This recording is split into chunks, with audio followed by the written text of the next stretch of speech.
Chapter 40. James struggled to sleep. He'd practically had to carry Sally into a cab.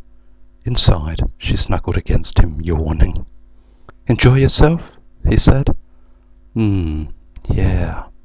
She fell asleep, her head on his shoulder, a grin plastered across her face. He didn't want to do this anymore, but she wanted other men. Next week he was heading to China for Project X. He'd be away for her birthday. She'd turn 35, and a few weeks later he'd be 40. Fucking 40. He couldn't lose her again.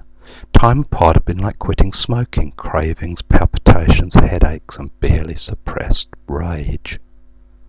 No, worse, 100 times worse. He needed to keep her happy, and he didn't know how. He could surprise her by inviting young men to visit. Junior, and perhaps Bobby, who she'd mooned over at the club. She'd be the centre of their freeway attraction. He'd feed them delicacies, dark chocolate squares. They'd have to be chocolate.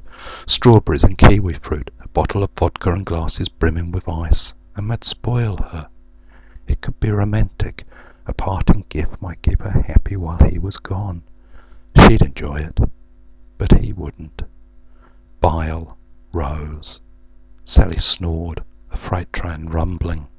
His shoulder throbbed. Sleep wouldn't come. Over and over he considered what to do. To try and please her? Was there really no other way? Or to risk losing her? He loved her. Surely he should do whatever he had to do to keep her happy. But you can't make someone love you. Surely she should love him for who he was, not what he did. He got out of bed, took Barocca, and had a smoke on the cold, dark deck. How was he supposed to choose? He couldn't. Finally, though, in the early hours, after 2 more visits to the deck and no sleep, he decided. No more. He didn't want to play these games. Time to hang up his boots. No matter how tempting the offer, he wouldn't play again, no matter what the cost. He could only hope Sally would make the same choice.